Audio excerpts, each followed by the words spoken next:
সরকার পতন আন্দোলনের পর বাজারের পণ্যের দাম নিয়ন্ত্রণে প্রথম চট্টগ্রামের রেয়াজউদ্দিন বাজারে ভোক্তা অধিকারের সাথে যৌথ অভিযানে নামল ক্যাব ও আন্দোলনরত শিক্ষার্থীরা। অভিযানে বাজার পরিদর্শন করেন ভোক্তা অধিকারের কর্মকর্তারা। এই সময় তারা বলেন, অতীতের মতো দাম বাড়িয়ে অতিরিক্ত মুনাফা না করতে সতর্ক করা হয়েছে। ব্যবসায়ীদের সহযোগিতা থাকবে এখানে, ব্যবসায়ীদের সহযোগিতা, কারণ এখানে একটা বিশাল একটা কমিউনিটি এই সেবাটার সাথে তারা যুক্ত আছে। তো তাদের সহযোগিতা হলে আমাদের এটা সমাধান করা খুব সহজ। সিন্ডিকেট করে বাজার অস্থিতিশীল করা যাবে না বলে জানিয়েছে বৈষম্য বিরোধী ছাত্র আন্দোলনের সদস্যরা।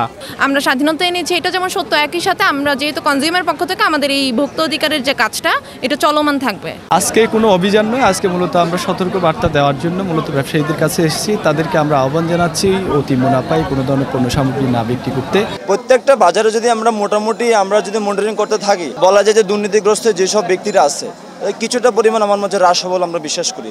অভিযানের বিষয়টিকে স্বাগত জানিয়ে বাজারের ব্যবসায়ী নেতারা বলছেন, নিয়মিত মনিটরিং হলে বাজারের পণ্যের দাম স্বাভাবিক হয়ে আসবে। ব্যবসায়ীকে যাতে নিরাপদে ব্যবসা করতে পারে, মূল্য তালিকা প্রদর্শন করে ক্রেতা সাধারণ যাতে সহজেই কিনতে পারে মূল্য তালিকা দেখে, আমরা সেই ব্যবস্থা করে রেখেছি। রাস্তায় চাঁদাবাজি না থাকায় সবজি সহ সবকিছুর দাম আগের তুলনায় কমেছে বলছেন পাইকারি ও খুচরা ক্রেতা বিক্রেতারা। আগে তো কাঁকরোল বেচছে 100 টাকা, 90 টাকা, 95 টাকা এরকম বেচছে, আজকে একটু কমই দেখা যাচ্ছে।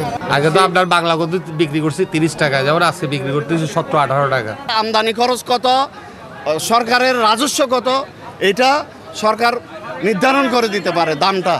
এক জায়গা ধরলে 100 টাকা 200 টাকা নিচে ছাড়বে না। এভাবে আমরা 2000 থেকে আস্তে আস্তে নতুন ব্রিজ পর্যন্ত 3-4 জনকে টাকা দিতে হতো। মনে করে একটা ট্রাক আসলে আগে তো 500 টাকা 1000 টাকা এক্সট্রা খরচ হতো, এখন তো এটা খরচটা নাই, সেজন্য এখন কমে গেছে। দীর্ঘদিন আইনের যথাযথ প্রয়োগ না থাকার কারণে বাজার সবসময় অস্থিতিশীল ছিল বলছেন ক্যাব নেতৃবৃন্দ।